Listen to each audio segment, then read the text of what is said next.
Hindi nakapagpakonsulta sa doktor si Ashley nang mag-umpisang uminom ng pills. Kaya hindi niya rin daw inasahan ang ilang side effect nito. Parang di ko po sure kung sa mental health ko po kasi simula po yung nag-try po ako noon is parang ang babaw na po ng luha ko tas ang bilis ko na pong magalit. Dito sa lugar nila sa Taguig City, mabibili mo lang sa sari-sari store ang hormone pills. Pabili nga po.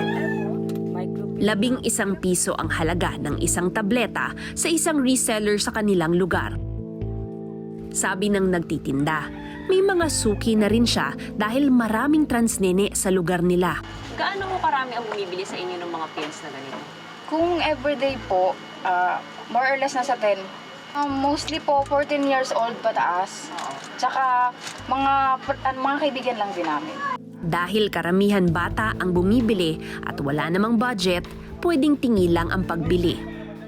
Sino ang mga susunod na nagtsosa ng PNR Room 3? Marahil, ang pinakakomplikado sa lahat, ang pagsusuot ng swimsuit. Di ba masakit yun? Opo, pag di po pantay yung pagkaano. Pag di po nag-aahit.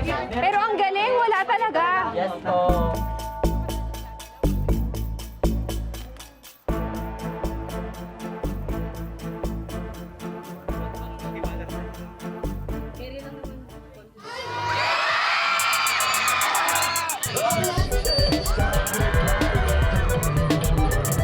At sa bahagi ng pageant na ito, masasabing dito maipagmamalaki ang inaasahang epekto ng pills sa katawan ng isang contestant.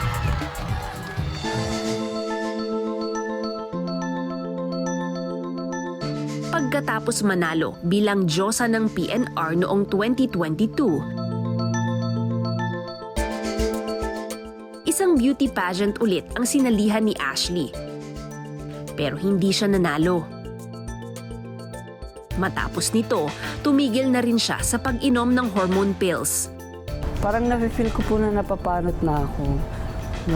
Nag-hair fall po ako ng malala. Oo. So yung side effects niya, hindi na siya maganda. Pero pagkatapos nun, ano yung naging epekto sa'yo nung tinigil mo yung pagpipills mo? Feel ko po lumaki din yung braso ko. Feeling ko ang masculine ng katawan ko, gano'n. Bukod sa side effects ng gamot, may kamahalan daw ito. Di ba kapag nagka-transition ka, may bayad yung pills, may bayad yung mga injectables. Paano mo siya napagkasya? Nung nag-work po kasi ako noon sa cafe shop. Nag-barista po ako. Bali, nung hinahati-hati ko po yan, naka-separate yung ganito, naka-separate yung pangkain. Never naman po ako nanghinayang sa mga binili kong pills and injectable kasi worth it naman po siya sa katawan ko. Sinubukan daw niyang gumamit ng injectable hormone treatment, pero sandali niya lang din ito ginamit. Ano naman naging epekto nun nung injectable sa'yo? Yung unang inject ko po, naalala ko, nilagnat po ako. Ha? Nilagnat ako nun.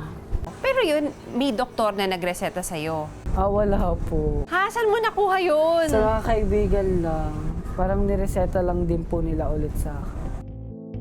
Mas tipid din daw ang injectables. 50 pesos ang isang turok na isang beses sa isang linggo lang. Kung pills kasi, araw-araw iinumin at 11 piso kada tableta. Ang inconsistent na hormone treatment may epekto sa katawan ni Ashley. Pag hindi po kasi consistent yung pag-inom ng pills, parang natutunaw lang din po yung dibdib mo.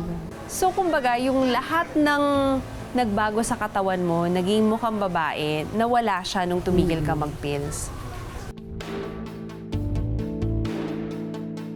Nakita ko parang lumaki yung braso ko.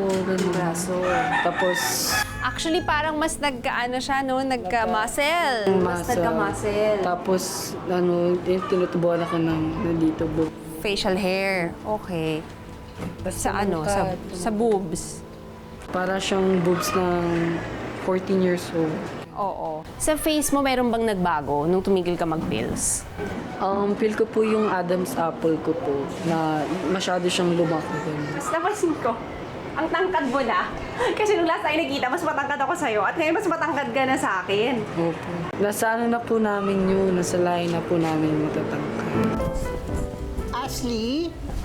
May bagong susubukang pill si Ashley. Pero ngayon, nagpakonsulta muna siya sa doktor para masigurong ligtas ito. Hello po. Hi, how are you? How was it?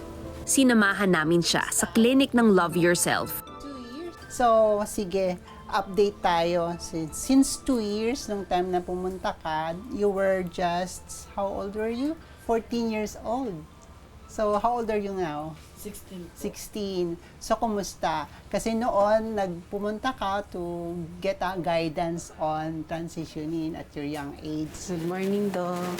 Hi, good morning. Kumusta naman yung naging journey mo nun from that time? Hindi po nasunod yung advice niyo po kasi po financial problem po ganun. Hindi mo na-sustain yung pag-inom. So, kung hindi mo na-sustain, paano yun? Ano yung interval ng inom mo? Pag may pera lang po, ganun. Once you take something, tapos nawala na sa system, mawawala yung visa, kumbaga yung magic. No? Uumbok yung konti yung nipple mo for the dede. Pag nawala yung effect ng estrogen, magpa-flat siya uli. Not unless talaga nag-full siyang nagkaroon ng mass. How did it affect your well-being, your mental status? Na-depressed ka ba because of that? Nakaranas lang po ako ng maraming insecurities sa katawan. O kasi para maano yung malas. Sabi ni Doktora Angel, dapat minomonitor ng medical professional ang injectables gaya ng ginamit ni Ashley. Subalit kahit naranasan pa niya ang masasamang side effect ng hormone pills, desidido pa rin daw si Ashley na ituloy ito. Feeling ko po kasi makikita ko yung confident ko sa pagiging feminine, gano'n. Hindi ko nakikita yung sarili ko as magiging masculine ako. Gusto ko nung perfection na nakikita ko in the future.